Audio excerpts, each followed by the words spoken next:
क्रिस्का recording studio Ekangar Sarai. DJ Kanchan Raj Muzaffarpur. Presented by क्रिस्का films. लहानी कुमार जब ले मारा आलू भीम गे, हाँ रहानी कुमार जब ले मारा आलू भीम गे, तगे नहीं ससुरावा त छोड़ी देलू जीम गे, दौड़ाही के गति हमर होई गेलो धीम गे, गे नहीं ससुरावा त छोड़ी देलू जीम गे।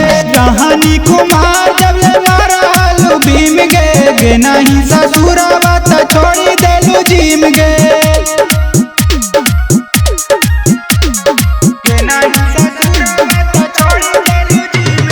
डीजे कंचन राज मुजफ्फरपुर।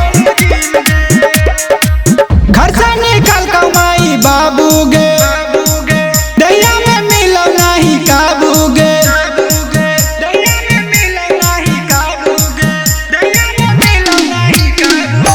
घर से निकल कमाई बाबू गे, दैया में मिलो नहीं काबू गे, रखो नहीं खेलो से निकाली दे कौटी में गे, रखो नहीं खेलो से निकाली दे कौटी में गे, गे नहीं ससुरावा त छोड़ी देलू जीम गे। रहानी कुमार जब ले मारा आलू भीम गे, गे नहीं ससुरावा त छोड़ी देलू जीम गे।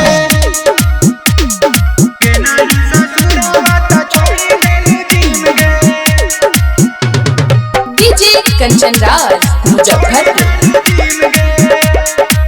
मैट्रिक में होई गेलू फेल गे, अब तक रहलू हम अकेले गे,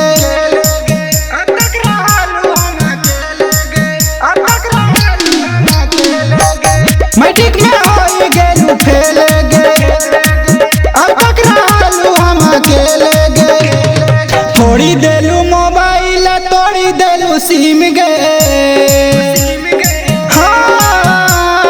थोड़ी देलू मोबाइल तोड़ी देलू सिम गे, गे नहीं ससुरावा त छोड़ी देलू जीम गे। रहानी कुमार जब ले मारा आलू भीम गे, गे नहीं ससुरावा त छोड़ी देलू जीम गे।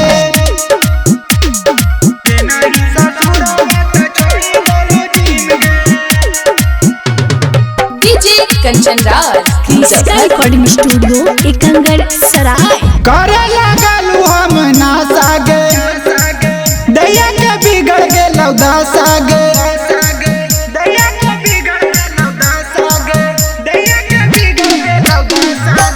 करे लगलू हम नासा गे, दैया के बिगड़ गेलौ दासा गे, पिए लगलू गांजा अब चढ़ाई के चिलीम गे,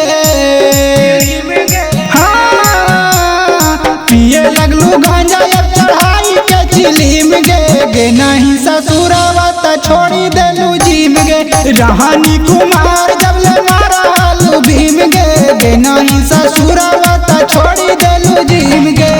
क्रिस्का रिकॉर्डिंग स्टूडियो एकंगर सराय।